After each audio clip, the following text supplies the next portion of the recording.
Bonjour et bienvenue à vous sur le plateau d'Onzito sur Médiane TV. Très heureuse de vous retrouver une nouvelle fois pour deux thématiques. Eh bien, s'il vous plaît, ne zappez pas une fois qu'on va vous annoncer le sujet. Pourquoi? Parce qu'on va parler de sevrage tabagique. Les fumeurs, à chaque fois qu'ils entendent parler de sevrage tabagique, hop, ils switchent, ils passent à autre chose. Pourquoi? Parce que ça fait peur. Eh bien non, ce qu'on vous propose aujourd'hui, c'est de comprendre pourquoi c'est tellement compliqué d'arrêter de fumer. On sait que le tabac tue et pourtant, les gens continuent à fumer énormément.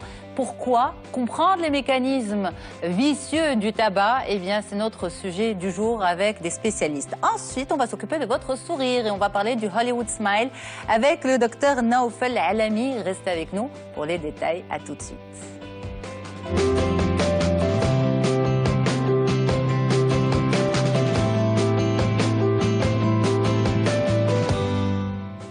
Vous le savez, on le sait, le tabac tue et pourtant vous continuez de fumer. Pourquoi? Qu'est-ce qui fait que, est-ce qu'on ne s'aime pas, est-ce qu'on ne s'apprécie pas, est-ce qu'on a envie de se faire du mal? Ce n'est pas du tout ça, c'est ce qu'on appelle l'addiction. On va essayer de comprendre les mécanismes avec les spécialistes et surtout, comment s'en sortir. Arrêter de fumer, pourquoi c'est tellement difficile? On en parle avec vous. Rita Tahri, vous êtes sophrologue sur Casablanca.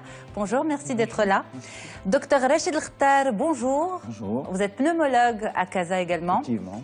Et Dr Meriem Seri, vous êtes médecin généraliste et hypnothérapeute sur Casablanca également. Merci Bonjour. beaucoup d'être là. C'est un plaisir de vous recevoir. Un sujet pas évident.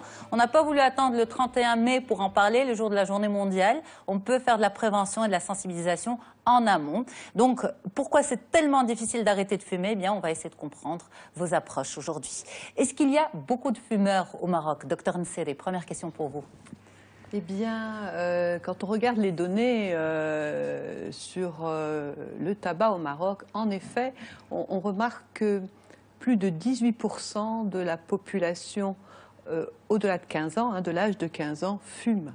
Et les derniers chiffres que l'on peut retrouver sur le site de la Fondation Lala Selma en particulier montrent que plus de 40% de la population marocaine est fumeur passive. Ça, c'est quand même des chiffres importants. Le Maroc, c'est le pays de la zone méditerranéenne où on fume le plus, avec plus de 15 milliards de cigarettes fumées par an. C'est énorme, énorme. Donc vraiment, les chiffres sur le tabac sont impressionnants au Maroc, d'autant que l'on sait qu'un décès sur 10 chez l'adulte est lié au tabac. On a M. Khattab, pneumologue, qui nous en parlera, mais quand même, un décès sur 10, vous vous rendez compte, qui est lié au tabac. Un décès sur 10 dans le monde, chez l'adulte, on n'a pas de statistiques précises au Maroc. Un décès d'adulte toutes les 6 secondes dans le monde est lié au tabac. C'est quand même incroyable. Et si les fumeurs fument, ils ne sont pas plus bêtes que les autres. Tout à fait. Ils ne sont pas plus bêtes. Ils ont ces informations. Ils ont ces informations. Et pourtant, il y a quelque chose qui se passe qui est plus forte que l'individu lui-même. Voilà. Et c'est là où peut-être on va parler d'addiction.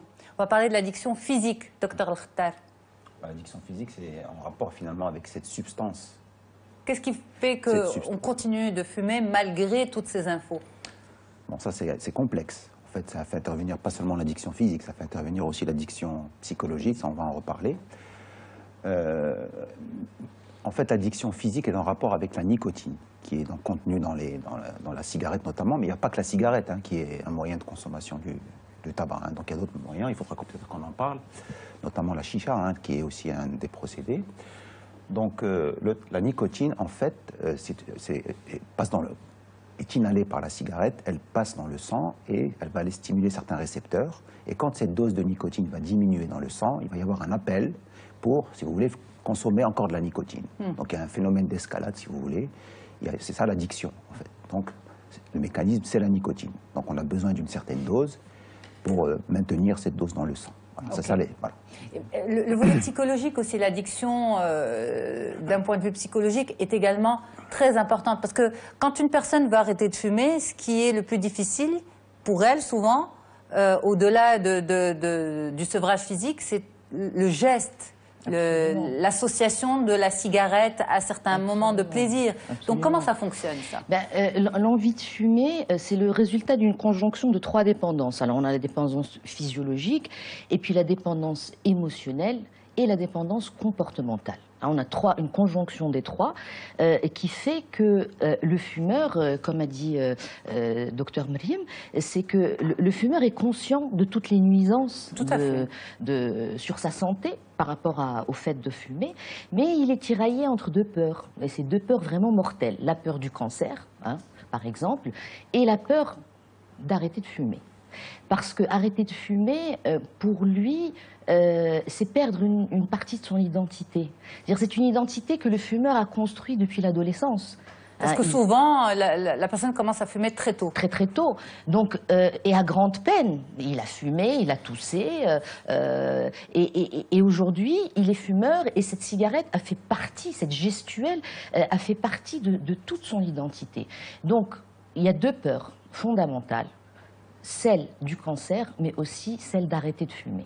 Et donc, cette dépendance émotionnelle, elle est aussi forte que ça, parce qu'il faut comprendre que la cigarette, c'est un langage chez le fumeur. Hein, fumer, c'est pas seulement inhaler, c'est aussi créer des volutes avec la fumée, c'est aussi avoir une façon de fumer qui est heureuse ou colérique. Donc, pour le fumeur, on lui enlève une partie de son langage, une partie de son identité. Ensuite, cette emprise aussi, il faut voir la cigarette pour le fumeur comme une amie. C'est-à-dire que c'est quelque chose, un objet qui existe quel que soit l'état émotionnel du fumeur. Ça c'est conscient? Tout ça c'est conscient ou inconscient? Alors une partie est inconsciente, et d'ailleurs on parlera du sevrage après, c'est de rendre conscient ces liens entre le geste et l'émotion qui va faire que ça va être un geste réflexe d'y aller, et ça permet au fumeur de prendre du recul par rapport à ce lien émotion-cigarette. Donc la cigarette, c'est une amie hein, pour le fumeur, parce qu'elle est là, quelles que soient les circonstances. Quand on n'est pas bien, quand on est super heureux. Et aussi la respiration. La cigarette est une respiration. On a parlé du côté oral de la cigarette, qu'on a comparé à la succion, de la tétée du bébé, mais on ne parle pas de la respiration. Et paradoxalement, le fumeur, c'est une personne qui se permet de respirer amplement. Tu sais, au moment de l'inhalation et de l'expiration. C'est-à-dire qu'il a l'impression qu'il souffle. Et donc, imagine que cette cigarette, elle symbolise le souffle qui symbolise la vie. Donc on peut comprendre où est cette peur mortelle d'arrêter de fumer. Et tout ça, c'est dans l'inconscient, bien sûr. Tout ça, c'est dans l'inconscient, mais c'est tellement vicieux, parce qu'au contraire, c'est tellement mortel de fumer. Absolument. C'est très paradoxal. C'est très paradoxal. Complètement. Mais docteur Nseri, justement, Madame Ritza Tahri parlait de la peur d'arrêter de fumer, parce que, bon, il y a aussi cette peur de ne plus être soi, parce que cette cigarette s'associe à la personne. Est-ce qu'il n'y a pas aussi la peur d'arrêter de fumer? C'est la peur d'avoir mal physiquement à cause de cette addiction, la peur de ne pas y arriver. Alors, la peur que c'est extrêmement difficile. Oui. Alors écoutez, je crois que le vrai terme, c'est la dépendance. On est dépendant, c'est une habitude, on prend l'habitude de fumer. Et être dépendant, ça veut dire quoi? Ça veut dire perdre la liberté, on perd la liberté de s'abstenir. Et si on perd cette liberté de s'abstenir de fumer, c'est pourquoi? C'est à cause, Rachid le disait tout à l'heure, de la nicotine. Et il faut se dire que la nicotine, c'est une drogue. Elle est classée par l'OMS comme drogue. Et c'est une drogue redoutable. C'est la drogue, je dirais, la plus redoutable. Pourquoi? Parce que quand on fume une cigarette, d'accord, eh bien, on a à peu près 10 ou 12 bouffées par cigarette. Et c'est 10 à 12 shoots de nicotine. C'est la drogue qui va le plus vite au cerveau. En 10 secondes, la nicotine arrive au niveau du cerveau. Et le cerveau réagit comment? Eh bien, le cerveau va réagir en produisant des substances de bien-être qui font que le fumeur se sent bien. Ces substances, c'est quoi? Ce sont des endorphines, dont la dopamine. Des hormones du plaisir. Voilà, c'est vraiment les substances du bien-être. Et ces substances, normalement, naturellement, on les fabrique quand? Notre cerveau les fabrique quand? Ben, simplement quand on est dans le bien-être. C'est-à-dire qu'on fait du sport. Quand on fait du sport, qu'on a gagné un match, qu'on a marqué des buts, vous voyez, ben là, notre cerveau fabrique ces substances du bien-être. Quand on rit, quand on joue, quand on s'amuse, quand on joue de la musique, eh bien, le cerveau fabrique ces substances du bien-être. Et le problème chez le fumeur, c'est quoi? C'est qu'il devient dépendant de la nicotine pour fabriquer ces substances du bien-être. Et le fumeur, il a besoin de sa nicotine pour que son cerveau fabriquent ces substances et qu'ils se sentent bien. D'ailleurs, Vous voyez. Et juste pour finir, je voudrais dire que finalement, fumer une cigarette, c'est comme tenir une seringue. Et à chaque fois qu'on inhale une bouffée, c'est s'injecter une dose de drogue. Et ça, je crois qu'il faut vraiment comprendre ça. Donc il y a une vraie dépendance. Les fumeurs souvent disent « oui, je veux arrêter ». Mais je n'y arrive pas. Parce que j'ai peur. Il n'y a pas que la peur, c'est une drogue. Je crois qu'il ne faut pas oublier que c'est une drogue. Oui, c'est une drogue. On a peur de s'en débarrasser.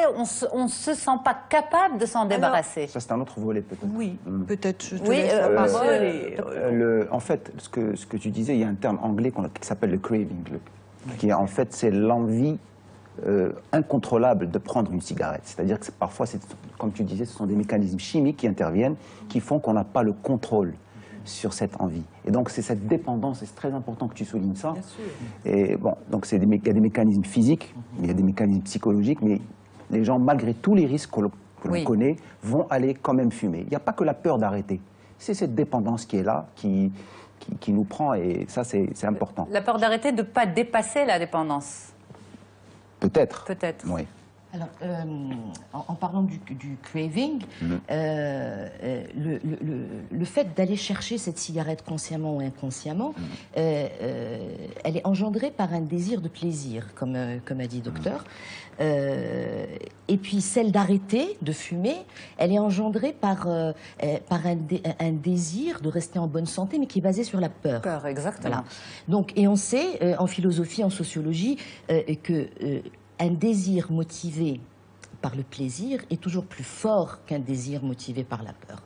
Donc là, c'est une véritable problématique. D'ailleurs, je pense qu'on va en parler tout à l'heure au niveau des campagnes anti-tabac. Oui. C'est vraiment le point faible des campagnes anti-tabac qui vont vraiment focaliser leur communication sur la peur, en montrant des images horribles, etc. Parce qu'on se pose la question, comment face à toutes ces images chocs, de personnes agonisantes, de poumons calcinés, de choses comme ça, on continue à avoir des personnes qui prennent en main ces paquets de cigarettes avec ces images dessus. Bien parce qu'on est dans ce désir qui recherche le plaisir, et c'est un désir qui est plus immédiat que le désir de la peur, parce qu'avoir un cancer ou être malade, c'est quelque chose qui dans le temps est quand même très éloigné. Donc c'est beaucoup plus tangible l'envie pressante due à la dépendance physique et psychologique. Elle est plus tangible, donc plus forte. Tout à fait. Mais je suis en train de voir l'image qui passe là. Vous avez toutes les bon, peut-être pas ici au Maroc, mais il y a des images sur les paquets de cigarettes avec des choses atroces. Et pourtant, les gens les achètent, ces paquets. Ça ne les empêche pas d'acheter. Exactement. Tout à fait. C'est quand même... Oui. Ben, c'est ça. C'est en fait, il y a tellement d'effets néfastes du tabac, mais aussi tellement de bénéfices à fumer. Et tous les fumeurs savent bien ça. Tellement d'effets négatifs sur la santé. Il faut quand même rappeler, et on le voit, que le tabac est responsable de 90% des cancers du poumon, grosso modo de 25% des autres cancers. Donc des effets cardiovasculaires, tout cela, les fumeurs savent, mais ils ont tellement de bénéfices. Et les bénéfices, réellement, moi personnellement, quand j'accompagne les patients, Quand vous parlez de bénéfices, c'est quoi ces bénéfices? Eh bien, c'est tout le plaisir qu'ils en retirent. Alors les bénéfices, les fumeurs en parle très bien. Ça peut être simplement se donner une contenance quand on est en société, qu'on est timide. Le bénéfice, ça peut être aussi de calmer une certaine nervosité. Ça peut être le bénéfice, après une réunion tendue, eh bien de se sentir apaisé, puisque la nicotine, en 10 secondes, vous imaginez, elle arrive au cerveau. Et donc, en prenant votre shoot de nicotine, vous vous sentez bien. Absolument. Si on peut insister sur le volet santé, justement, c'est vrai que... on peut toujours le rappeler, en espérant toucher des personnes qui nous regardent aujourd'hui, mais voilà, vous êtes pneumologue, docteur Khtar, conséquence directe du tabagisme. Alors, si vous voulez, quand on aborde nos patients, parce qu'il faut voir les choses en pratique, bon, il y a les livres qui nous racontent tout ce que... Mais il faut voir vraiment le côté pratique. Quand vous avez des individus en face de vous, il faut peut-être, moi je leur parle de choses un peu différentes, c'est-à-dire que je ne leur parle pas tout de suite de cancer, parce que le cancer finalement ne touche pas que le fumeur, ne peut toucher des personnes parfois qui ne consomment aucune substance. Donc ça c'est un peu les arguments que mettent les patients en avant. Oui. Moi je parle surtout de qualité de vie, de confort de vie, c'est-à-dire quand vous fumez, vous allez consommer un certain nombre de cigarettes durant votre vie, et vous allez avoir un impact d'abord sur la respiration, on parlait de respiration tout à l'heure. Et il y a une maladie qui a un terme un peu compliqué qu'on appelle la bronchite chronique obstructive. C'est un terme très, très complexe, mais en fait, c'est une maladie qui entraîne, si vous voulez, une insuffisance respiratoire à terme. Et cette insuffisance respiratoire entraîne un handicap. Et on devient handicapé et on devient dépendant de l'oxygène. Ce sont des gens qui vont à terme arriver avec une machine d'oxygène à la maison et qui ne vont pas pouvoir vivre sans cette machine. Mais ces personnes-là aussi, quand vous parlez aux patients, ils ne se projettent pas, en fait. C'est du long terme, en général. Ils ne se projettent pas, mais il faut leur montrer des images. Il faut leur montrer, vous savez, quand les patients arrivent dans le cabinet, ils voient ces gens-là avec des appareils d'oxygène, des gens qui sont essoufflés au moindre effort. Vous savez, c'est un vrai handicap, la cigarette. Et on ne s'en rend pas compte. Le problème, c'est qu'il n'y a pas de signes cliniques qui sont spécifiques aux fumeurs, à la bronchite chronique. On peut tousser un peu, mais ce n'est pas spécifique. Ce n'est pas comme le diabète, ce n'est pas comme l'asthme. Pourquoi on n'arrive pas à impacter le fumeur, même en parlant de l'émotionnel? C'est-à-dire, certains disent oui, mais quand on touche l'émotif chez une personne, eh bien, ça peut bouger en elle une envie de changement. Il n'y a pas un fumeur. Il y a plusieurs fumeurs. Vous savez, ça dépend c'est culturel, tout ça. Il y a des gens qu'on va impacter par certaines choses et d'autres par d'autres choses. Donc c'est pour ça que c'est important de prendre le fumeur dans sa globalité et sa personnalité. Quand vous allez faire du sevrage, vous n'allez pas faire du sevrage, il n'y a pas un menu qui est là, qui est posé, non. C'est vraiment prendre le patient, voir ses antécédents, comme tu disais tout à l'heure, psychologiques, enfin on va en reparler, je vais peut-être pas... Oui, justement. Rita. Donc ce que je voulais dire, pour rebondir sur ce qu'a dit le docteur, c'est qu'effectivement, il faut passer par l'émotionnel. Alors tu as dit tout à l'heure, malgré ça, ça ne marche pas. Absolument. Je ne pense pas que ce soit très juste, parce qu'il y a des études qui ont été faites en Europe, parce que la prise en charge n'est pas pareille au Maroc. D'ailleurs, je ne sais même pas si les substituts nicotiniques existent au Maroc. Si. Alors, les patchs... Pas tous, absolument. Pourquoi je disais ça? Je clarifie, parce que quand on met des images chocs, c'est pour faire peur, pour bouger, pour travailler l'émotionnel de la personne. Pourtant, ces gens continuent de fumer. C'est pour ça que je disais, forcément, ça n'impacte pas. Alors, parce que montrer des images, comme je t'ai dit tout à l'heure, ça fait bouger l'émotionnel négatif. C'est-à-dire qu'il faut que la décision d'arrêter de fumer, qui est une très longue maturation, il faut que ça soit... c'est pas un sprint, c'est vraiment une course de fond.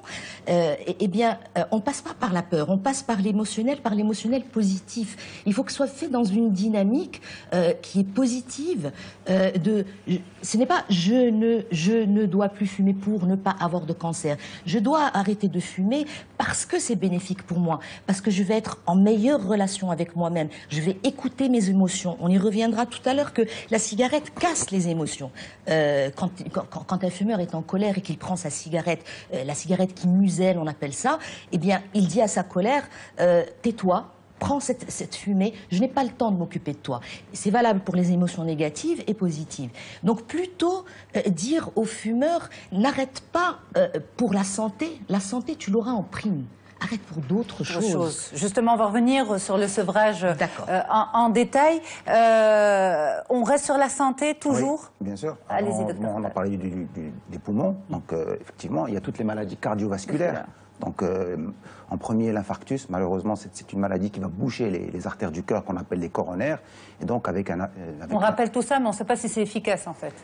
Pardon. On rappelle toutes ces choses-là, mais on ne sait pas si c'est efficace. Il y a les artères tout le corps, toutes les artères du corps peuvent être bouchées. Bon, les artères du cœur qui sont les plus spectaculaires, mais vous avez les artères du cerveau, avec le risque d'accident vasculaire cérébral. Vous avez les artères des membres inférieurs avec la maladie qu'on appelle les artérites des membres inférieurs, qui est une maladie qui peut aboutir à une gangrène et donc à une amputation. Donc c'est des maladies quand même méchantes. Bon, puis vous avez tout le volet cancer, donc le cancer de la gorge, le cancer des poumons, le cancer de la vessie, le cancer de l'estomac. Voilà, donc c'est quand même... Pas uniquement le cancer du poumon. Voilà, pas uniquement le cancer du poumon. Voilà. Absolument. Alors, on va revenir justement avec vous, Madame Mariam Nséré, sur cette histoire de sevrage. On va attaquer la question. Vous êtes hypnothérapeute, vous êtes médecin généraliste. Est-ce que vous allez sur les substituts ou bien vous ne faites pas trop confiance aux substituts? Alors, en tant que médecin, on est censé suivre les études cliniques qui nous montrent l'efficacité et l'innocuité des traitements. Donc bien sûr, les traitements nicotiniques de substitution sont reconnus comme étant des traitements efficaces et utiles, et probablement les traitements, je dirais, médicamenteux qui se donnent en première intention. D'accord, et qui ont le moins d'effets secondaires, puisqu'il y a d'autres médicaments qui, à mon sens, sont plutôt dangereux et que je ne donnerai en aucun cas. D'accord. Mais en tant qu'hypnothérapeute, je crois vraiment qu'aujourd'hui, la méthode de sevrage tabagique qui est la plus efficace, parce que démontrée par de nombreuses études cliniques, c'est l'hypnose. L'hypnose est une méthode de sevrage tabagique naturelle, efficace, dont l'efficacité a été évaluée comparativement au traitement nicotinique de substitution. Et on sait que l'hypnose est au moins aussi efficace que les traitements nicotiniques de substitution. Ça fonctionne comment, justement? Sans effets secondaires. Alors l'hypnose... Parce qu'il y a beaucoup aussi de charlatans qui disent utiliser une forme d'hypnose pour arrêter de fumer. Par exemple, justement, on dit à une personne, ferme les yeux, respire, tu es hypnotisé, fume ta dernière cigarette et ensuite tu ne fumeras plus du tout. Et c'est pas vrai, voilà. Est-ce que c'est comme ça que ça fonctionne? Alors, déjà, je crois que la première chose quand on reçoit un patient, c'est d'évaluer sa motivation, ce que fait, je pense, tout le monde. Vous savez, un patient qui vient et qui dit « Oui, mais moi, c'est mon cardiologue ou mon pneumo qui m'a dit « Il faut absolument que tu arrêtes de fumer. » Mais moi, docteur, j'ai pas envie. Mais si jamais votre truc, là, c'est magique et que vous pouvez me faire arrêter, je veux bien. Ouais. Et là, on lui dit non. Il faut vraiment que ce soit vous qui ayez envie. Qui est vrai. Et donc, on va évaluer en première consultation la motivation de la personne à arrêter de fumer. D'accord ? Quand la motivation est là, que la personne vient et dit, vous savez, là, j'en peux plus, ça fait 10 ans que je fume, je veux voir grandir mes enfants, ils sont petits, j'ai vraiment envie de les voir, je me rends compte, matin, je me réveille, je touche, je crache, je suis fatiguée, quand je monte les escaliers, je m'essouffle. Donc, pour vous, c'est une personne très motivée. Voilà. Là, quand elle est motivée, on fait vraiment, il y a des tests de réussite du sevrage tabagique, et quand vraiment la personne est motivée, je dirais, alors là, elle a toutes les chances de se donner les moyens de la réussite. Et l'hypnose, c'est quoi? C'est lui permettre d'aller utiliser les ressources que nous avons tous dans notre inconscient, vraiment, les ressources pour se libérer de cette dépendance. Mais vous savez, rien n'est magique. C'est pas magique, c'est une prise de conscience. Et oui, et c'est un travail sur soi. Vous comprenez? Mais est-ce que justement, on ne vient pas vous voir en pensant que c'est magique, que vous allez faire, vous, en tant que spécialiste, voilà, tout le travail? Et oui, et je leur dis, écoutez, je crois que vous allez être déçus, mais moi, je ne fais rien. Et c'est vous qui allez travailler. Et moi, je vais vous accompagner. Si vous êtes réellement motivé, alors je peux vous dire que vous avez vos ressources, vos propres ressources, qui vont vous permettre de vous libérer de cette habitude, parce que fumer, c'est une habitude. Et on l'étudie de plus en plus aux États-Unis. On sait que l'habitude, et Rita en a parlé, de fumer. Vous savez, il y a des gens qui sortent leur cigarette sans même s'en rendre compte, de manière automatique, qui la fument avec le même geste. Et puis tout d'un coup, ils sont conscients qu'ils sont en train de fumer. C'est ce qu'on appelle une transe négative. Alors l'hypnose, c'est une transe positive. Est-ce que vous essayez, par exemple, de faire comprendre à ces personnes pourquoi l'addiction s'est installée? Ça ne sert à rien. Alors en hypnose, on n'est absolument pas dans le pourquoi. D'accord. Parce que vous savez, on pourrait trouver 1000 raisons. Et ça ne serait peut-être même pas les bonnes raisons. Le pourquoi n'est pas utile. C'est comment faire pour accompagner le fumeur pour qu'il se libère, qu'il sorte de cette prison, de cette addiction. Et là, simplement, on va lui apprendre à utiliser ses propres ressources. Lesquelles, par exemple? Mais toutes les ressources que nous avons dans l'inconscient. Et faire de l'hypnose, vous savez, ça va permettre de... En quelque sorte, si je comparais ça à l'informatique, le fumeur, il a mis en place un programme. Pour être bien, pour être détendu, il a besoin de sa nicotinémie, de sa dose de nicotine. Et on lui dit qu'il est capable, lui, de mettre en route un autre programme. Et on sait, les neuroscientifiques nous ont montré qu'en pratiquant des exercices très simples d'hypnose, eh bien, on mettait en route d'autres programmes, bien plus favorables, pour se libérer de cette prison-là. Et ça prend en moyenne combien de temps? Alors, vous savez, je dirais encore, et je rejoins Rachid, c'est aussi une question individuelle. On est obligé d'évaluer le patient. Un patient qui, derrière, a quand même un terrain anxio-dépressif, il faut être prudent. On ne fait pas les choses n'importe comment. D'abord, ça nécessite un réel accompagnement. Vraiment. Je crois que c'est une prise en charge globale. Un réel accompagnement. Et donc, ça peut être, en moyenne, je dirais, entre 1 et 5 séances. Vous savez, il y a des gens, ils s'arrêtent sans rien. Ils ont fumé 30 ans. Et un jour, ils jettent leur paquet et ils arrêtent. Stop. Ça représente 3 à 5% de la population qui est capable d'arrêter de fumer. Eh bien, ces personnes, qu'est-ce qu'elles ont en plus par rapport aux autres? Qu'est-ce qui fait qu'elles sont capables de jeter ce paquet de cigarettes et de passer à autre chose? La motivation. La motivation. Oui. Et l'emprise, ça veut dire que ces gens-là, l'emprise était beaucoup plus faible que chez les autres. Moi, je voulais rebondir. Je pense que sur ce plateau, on est l'exemple exact des différentes prises en charge. De la prise en charge multidisciplinaire du fumeur. Voilà. Il faut des substituts nicotiniques. Ça, c'est quand même très important pour la dépendance physiologique. Et ça, c'est un point très important, justement. Je ne veux pas vous interrompre, Rita, mais on est obligé de marquer la pause pub et de revenir sur les substituts aussi. On continue la discussion avec vous, et sans oublier qu'on va parler aussi du Hollywood Smile. Restez avec nous sur Médiane TV, la suite dans un instant. Allez, on continue avec ce sujet pas très facile pour les personnes qui le vivent. Pourquoi c'est tellement difficile d'arrêter de fumer?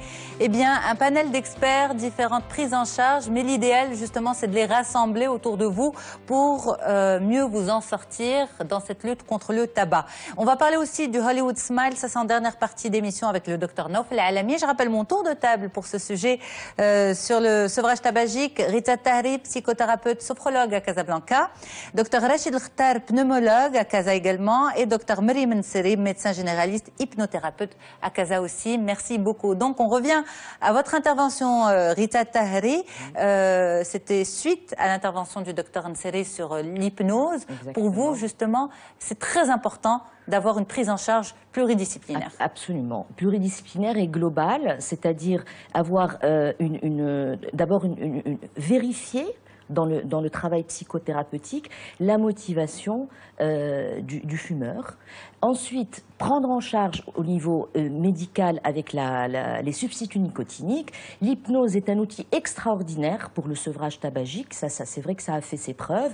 Et aussi, il faut qu'il y ait un suivi après le sevrage physique. Pour éviter les récidives. Ben oui, on va revenir sur ce point-là, justement. Donc il m'était important quand même de vous rappeler la prise en charge globale. Globale, tout à fait. Mais est-ce que tous vos patients sont capables de se permettre cette prise en charge globale, Dr Khtar?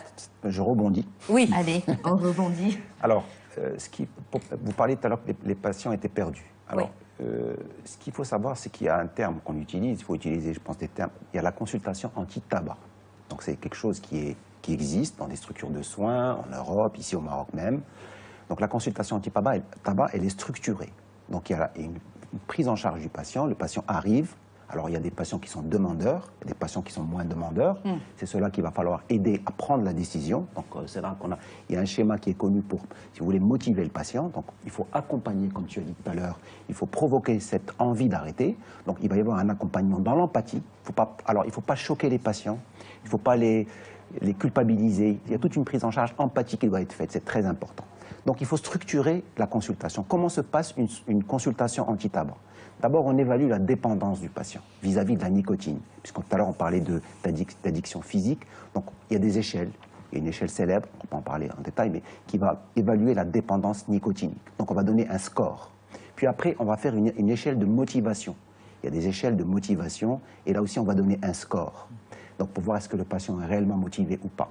Après, il y a des échelles, si vous voulez, d'anxiété, de dépression. On va donner un score. Vous avez beaucoup utilisé ce terme, anxiété-dépression, pendant ce sujet. C'est étroitement lié avec le tabagisme? Bien sûr. Bien sûr, parce que le fait de tomber en addiction avec la cigarette, souvent, je ne dis pas tout le temps, cache un fond anxieux et dépressif latent. D'ailleurs, ça a été reconnu que la cigarette a un effet antidépresseur. Donc, au moment du sevrage, tout ce qui est latent réapparaît. Voilà. Donc, pardon, je t'ai coupé. Non, c'est bien. C'est ça la multidisciplinarité. Oui, absolument. Et donc, après, il y a d'autres addictions. Il va falloir évaluer le patient par ailleurs. Est-ce qu'il est diabétique? Est-ce qu'il y a ce qu'on appelle des comorbidités, d'autres pathologies? Il va falloir voir s'il y a d'autres addictions. Parce qu'il n'y a pas que le tabac. Il y a l'alcool, il y a le cannabis, etc. Donc, vraiment, il faut bien prendre le patient en charge dans sa globalité. Après, chaque patient va pouvoir répondre à certaines choses. Il y a des patients pour qui certaines techniques ne marcheront pas. Tout à fait. Mais à ce moment-là, c'est là qu'on va réfléchir, on va voir le patient comment il est et qu'est-ce qu'il veut. Et on va y aller étape par étape. Parce qu'il y en a qu'avant, on disait... Mais tout ça, ça coûte oui. cher pour le patient, non, docteur? Pas forcément. Qu'est-ce que vous appelez cher? Écoutez, est-ce que le patient lambda qui a besoin d'arrêter de fumer pour des raisons de santé, qui manque peut-être de moyens, un étudiant par exemple, ou... Combien coûte un paquet de cigarettes? Je crois que c'est ça. C'est ça, voilà, je voulais vous pousser à dire ça, à dire qu'est-ce qu'on... Combien coûte un paquet? Voilà. Bon, Et les conséquences. Et les conséquences sur la santé, elles sont tellement plus C'est parce élevées. que si vous le dites, Oui. vous le spécialiste, vous dites Oui. le paquet de cigarettes qui coûte 38, 40 dirhams Oui. dans Oui, ces zones-là, voilà. fois le nombre de paquets de cigarettes par Par jour, semaine, par par jour, par semaine, par oui, mois, ouais. quel budget ça fait? Est-ce qu'on peut se soigner avec ça? Ben, Oui, forcément. Donc voilà. Donc je ne sais pas, bon, on continue peut-être dans cette... Oui, bien sûr. Alors, Une fois qu'on a évalué le patient, on essaie de faire un programme, si vous voulez, un programme, et c'est là qu'on va faire intervenir l'hypnothérapeute, les substituts nicotiniques, le psychologue, parce que c'est une prise en charge parfois complexe. Bon, tout le monde n'est pas dépressif, Oui. mais alors, exemple, vous n'allez pas faire à quelqu'un qui a une profonde dépression. Moi, j'aime bien le mot béquille pour la cigarette. Vous savez, la cigarette est une béquille pour ces patients, les patients anxieux, qui sont très anxieux, qui sont très angoissés. La cigarette, vraiment, être une béquille. Et donc, il va falloir peut-être les confier au psychologue qui va prendre en charge avant le sevrage. En amont, préparé. Moi, je dirais, moi, les patients qui viennent me voir au cabinet, ils viennent parce qu'ils veulent arrêter de fumer. Voilà. Et ils savent qu'ils viennent me voir parce que je pratique l'hypnose. Et ils viennent parce qu'ils disent, j'y arrive pas, j'ai déjà essayé. J'ai essayé, j'ai arrêté 6 mois, j'ai arrêté 1 semaine, j'ai arrêté 3 jours, j'y arrive pas. Et je sais que l'hypnose peut m'aider à aller utiliser mes propres ressources. Et ils viennent en demande. Et là, bien, ils sont déjà faire la démarche de venir, il y a déjà une motivation. Donc bien entendu, il y a l'évaluation de cette motivation et il y a un accompagnement global. Je vais utiliser l'hypnose, je vais leur apprendre à pratiquer l'auto-hypnose. Et puis l'intérêt pour eux, c'est que l'hypnose va atténuer les effets du manque, parce que qu'est-ce qui fait rater finalement l'arrêt du tabac? C'est la dépendance physique, c'est le manque. Eh bien l'hypnose, son intérêt, c'est que ça atténue les symptômes du manque. Mais ça renforce les symptômes, la dépendance psychologique est aussi très importante dans le sevrage tabagique, parce que on peut se débarrasser des produits dans l'organisme. Le plus dur, c'est la dépendance physique, ne l'oublions pas. Les gestes aussi, docteur, sont très importants. L'association du geste, du plaisir, du moment, ça aussi c'est très important. Le geste est aussi quelque chose qui fait que le fumeur continue. Et l'hypnose, justement, c'est son intérêt, c'est d'aller vraiment dans cet état modifié de conscience, ce processus modifié de conscience, augmenter les ressourses du patient pour se libérer de cette habitude. Vous voyez, oui. Mais les substituts nicotiniques, en général, docteur Rtal, ils réussissent ou ils échouent? 15% de réussite, je vous donne les chiffres. Voilà. S'il n'y a pas un accompagnement en amont et en aval au milieu des substituts, c'est dit. Voilà, je suis complètement d'accord. Le substitut tout seul, c'est un ensemble. Parce que c'est le psychologique qui est le plus difficile. Le substitut, il sert à éviter le syndrome de sevrage. Tout à fait. Il y a des gens qui sont vraiment, il y a des gens qui fument 2 paquets de cigarettes par jour. Vous savez pas du jour au lendemain les sevrer de 2 paquets de cigarettes par jour. C'est dangereux ou pas? Ben oui, pour le sevrage. C'est des gens qui vont plus dormir, qui vont être stressés, qui vont être irritables. Constipés. On voit pendant le Ramadan. Pendant le Ramadan, vous le voyez bien. Pendant le Ramadan, les gens quand ils fument pas, ils sont un petit peu nerveux. Et ça, on le voit bien. Donc, il faut vraiment. Et puis, il faut donner les bonnes doses aussi de substituts, parce que parfois on en donne trop, parfois on n'en donne pas assez. Donc, il va falloir calculer la dose de nicotine qu'il va falloir administrer. Voilà. D'accord. Et les rechutes, il faut qu'on y aille parce que voilà, les récidives aussi. Ça aussi c'est un problème. Est-ce que c'est le physique ou le psychologique qui entre en jeu? C'est général, c'est certainement quand la prise en charge des substituts nicotiniques est bien faite, ce n'est pas le physique, mais c'est plus l'émotionnel et le comportemental. Et on y revient. Parce que chaque cigarette, elle a un lien avec une émotion. C'est-à-dire que le fumeur est devenu addict physiquement, mais surtout il a entraîné son cerveau à devenir, à relier chaque émotion et chaque situation à la cigarette. Tout à fait. D'ailleurs, les personnes qui décident d'arrêter de fumer, en général, elles s'enferment. Oui. Elles sont plus capables de fonctionner socialement dans le lien normalement. Donc, et de toutes les manières, un fumeur qui arrête, toute sa vie, il restera ex-fumeur. Oui. Il ne faut pas se faire confiance. Eh ben non, il est ex-fumeur parce que d'ailleurs les scientifiques ont découvert que les conséquences sur le cerveau, c'est vraiment un processus chronique qui peut durer toute la vie. Vous avez des gens qui arrêtent 5, 6, 7 ans et qui, parce qu'ils ont un coup dur, parce qu'ils ont une joie aussi très forte, eh bien reprennent cette cigarette. Ou parce qu'ils se disent, moi j'ai dépassé tout ça, je peux me permettre une cigarette de plaisir. Oui. Et donc c'est la rechute. Il reste un ex-fumeur. Alors ce qui est intéressant, c'est d'essayer d'étudier toutes les choses, les outils qui peuvent faire rechuter. Oui. Alors, il y a, comme tu as dit, la mauvaise couverture nicotinique, mais il y a aussi les coups durs de la vie, les grandes joies, la prise de poids pour les femmes. C'est-à-dire que vous avez des femmes qui arrêtent de fumer, mais qui se retrouvent avec 5-10 kilos de plus et qui te disent « Mais pourquoi est-ce que je dois encore faire face à une perte de poids ?» J'en ai marre. Oui. Des gens qui vivent des deuils et qui se disent... Mais l'arrêt de cigarette ne fait pas forcément prendre du poids. C'est la mauvaise gestion de l'alimentation. Et de l'arrêt de la cigarette, d'une forme de compensation qui va faire grossir. Oui, mais il y a des compulsions vers le sucre notamment. Ça a été prouvé. Donc effectivement, là tu vas vers les changements comportementaux. C'est-à-dire qu'il faut changer tout un mode de vie quand on arrête de fumer. Il s'agit pas... Imagine qu'il faut même... Il faut une prise de conscience, vraiment. Il faut être conscient de vers quoi on va, en fait. C'est une déconstruction pour une reconstruction. Docteur Khtar ? Simplement, la rechute n'est pas synonyme d'échec. Ah oui, complètement. Ça, il faut insister. C'est-à-dire que la route vers le succès est semée d'embûches. Parce qu'arrêter de fumer, c'est pas facile. Moi, le parallélisme, pour moi, c'est l'ascension de la montagne. Quand on veut aller au mont Everest, on y va par étapes. Donc on ne va pas tout de suite à 8 mm d'altitude. Donc c'est des étapes qu'il faut... Alors parfois on tombe un peu, mais c'est reculer pour mieux sauter. Alors docteur Khtar, reculer pour mieux rebondir, c'est un bon message d'espoir. La dernière minute pour vous, docteur Mariam Nseri.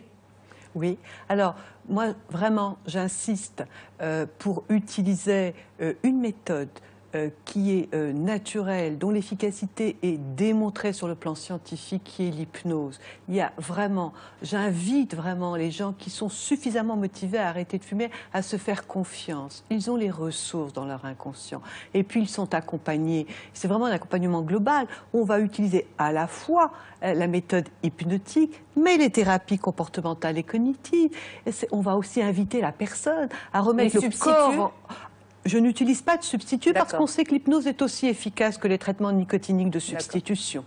Quelle que soit la dépendance à la nicotine, qu'elle soit forte, ça peut aider. Je suis tout à fait... Et comme tu as dit tout à l'heure, c'est adapté d'un patient à un autre, tu vois, je crois.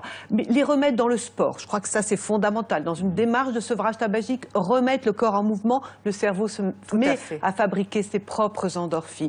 Une alimentation qui est correcte. Et puis, casser les habitudes. Moi, je dis déjà aux fumeurs, écoutez, qu'est-ce que vous fumez? Il y a une marque qui arrive tout le temps, je ne vais pas la citer. Je leur dis, ok, vous êtes sûr que vous voulez arrêter de fumer?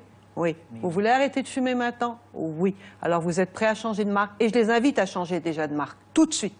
Changez les habitudes. Si vous avez un paquet dans la poche, eh bien, n'ayez plus jamais sur vous de paquet dans la poche. Oui. Cassez vos habitudes. Si vous allumez vos cigarettes avec un briquet, c'est fini. Si casser les habitudes.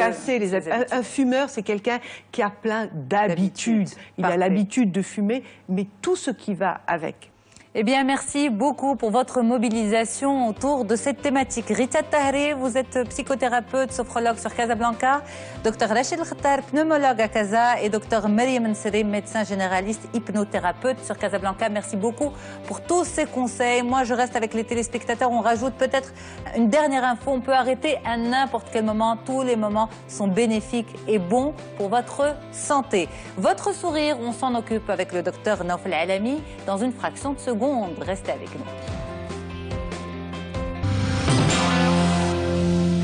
Allez, cette fois-ci, on va s'occuper de vos dents, justement. On espère vraiment que vous allez réussir votre sevrage tabagique. Et ensuite, il va falloir s'occuper de votre sourire. Et on s'en charge tout de suite pour l'information avec le docteur Naoufel Alami. Merci beaucoup, docteur, d'être là.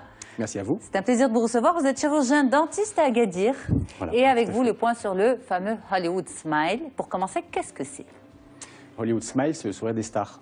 C'est-à-dire des dents parfaitement blanches, reluisantes, souvent très visibles.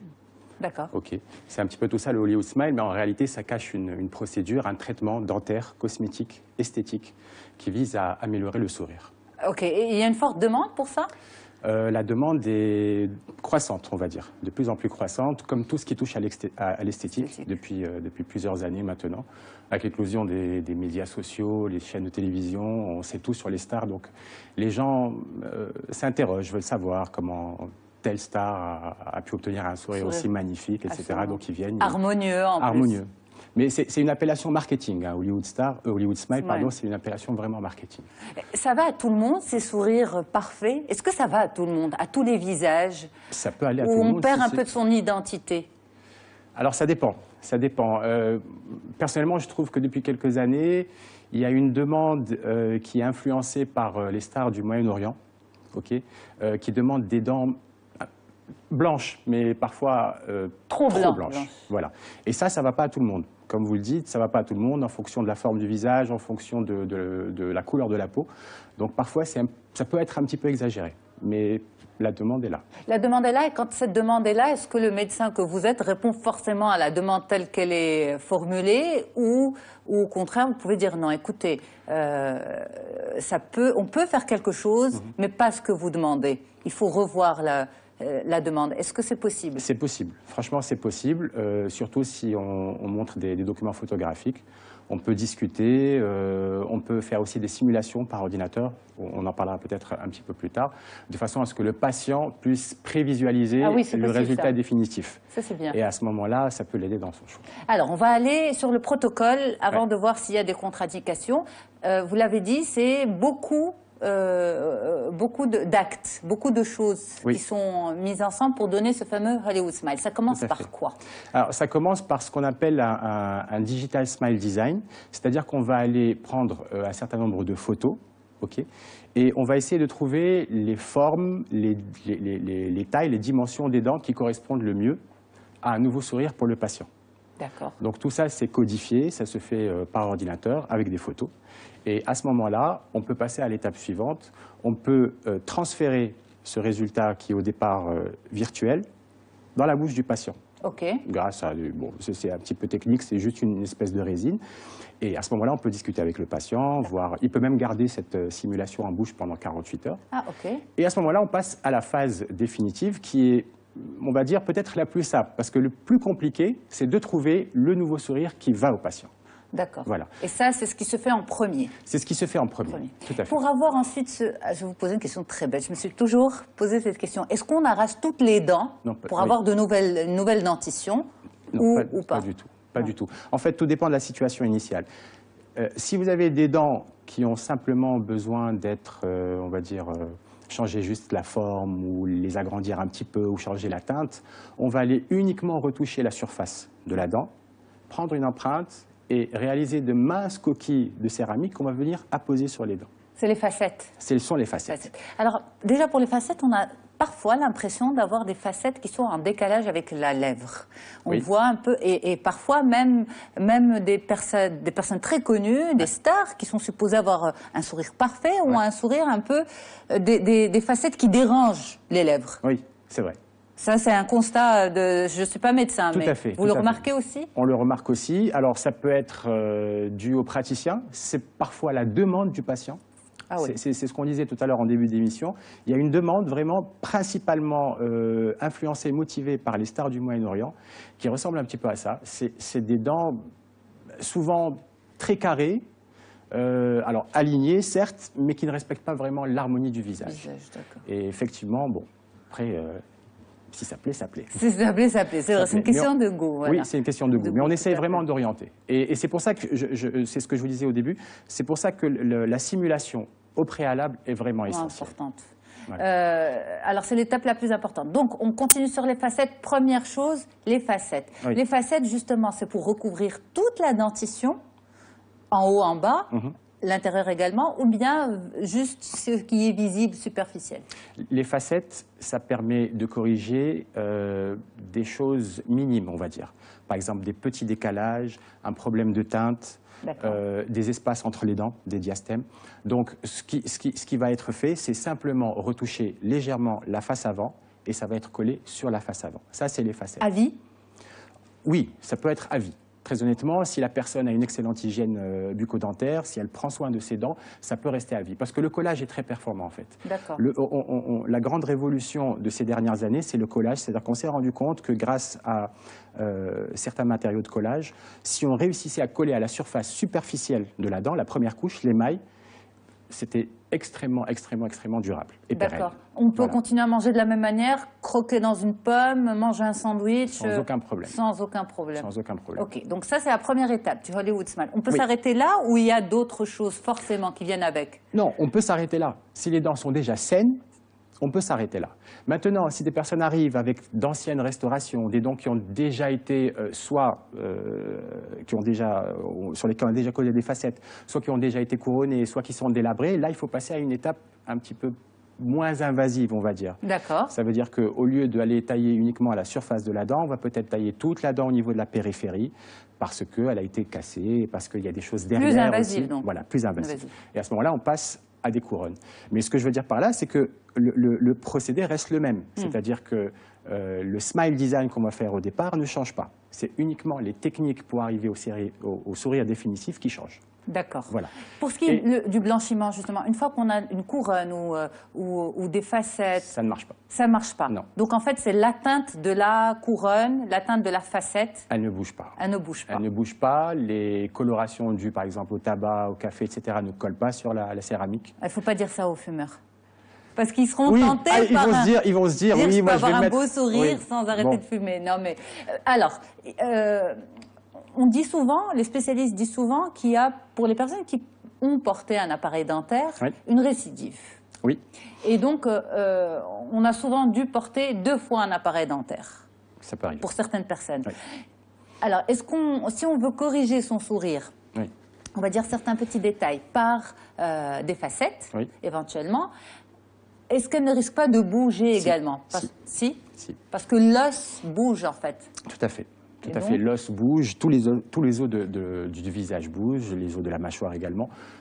Donc ça peut bouger. Mais normalement, lorsqu'on finit un traitement orthodontique, on vous met une contention. Voilà, une petite contention à l'arrière des dents qui est censée justement garder l'alignement. D'accord.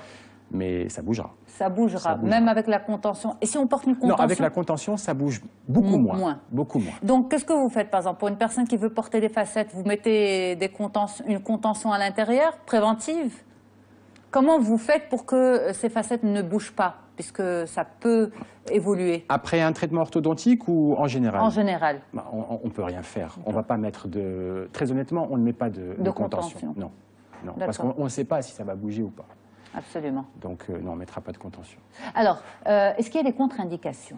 Est-ce qu'il y a des personnes pour qui ce genre de traitement est contre-indiqué? Les facettes. Les facettes, le blanchiment, les couronnes, aller un petit peu tripoter trop la bouche au-delà des soins nécessaires, à savoir détartrage, des soins basiques. Non, il n'y a pas spécialement de contre-indication. Par exemple, pour le blanchiment, il n'y a pas de contre-indication. Personne diabétique, personne hypertendue, il n'y a pas de problème. Non, il n'y a pas de problème. Pour le blanchiment, fumeur, non. Pas de blanchiment pour le fumeur.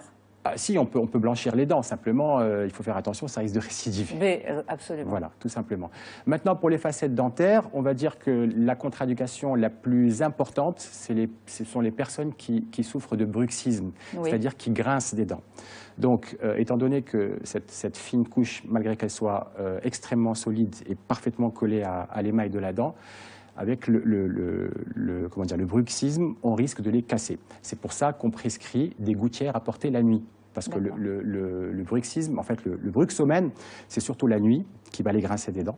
Et donc, grâce à cette gouttière, il va pouvoir protéger ses facettes. Ça, c'est une contre-indication.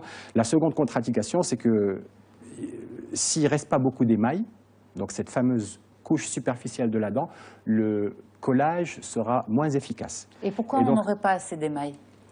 Pour plusieurs raisons. Vous avez des personnes, par exemple, qui ont abusé de boissons acides ou qui ont des remontées acides. D'accord.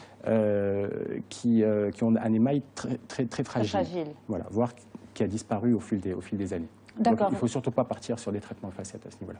Ok. Est-ce qu'il y a, par exemple, bon, aujourd'hui, même les plus jeunes sont attirés par ces pratiques-là, oui. à un âge relativement précoce, oui. la vingtaine. Oui. Est-ce que pour vous, en tant que spécialiste, il y a un âge idéal pour ça? Est-ce qu'il y aurait un message à passer aux jeunes aujourd'hui? Gardez votre dentition telle qu'elle est, protégez-la, et puis attendez tel âge pour avoir recours justement à ces nouvelles techniques d'embellissement du sourire.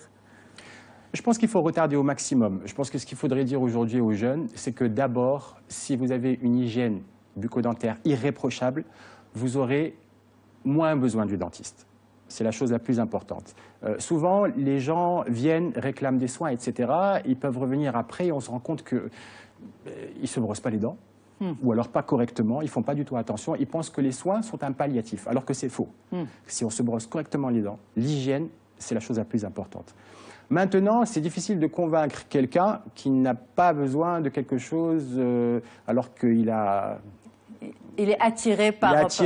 Il a parlé avec ses copains, les groupes Facebook, sur WhatsApp, les émissions de télévision, Entertainment, enfin, je ne sais pas, n'importe quelle chaîne de télévision.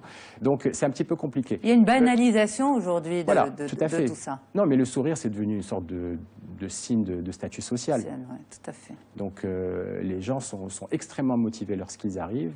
Et vous pouvez être sûr que s'ils ne le font pas chez vous, ils le feront ailleurs.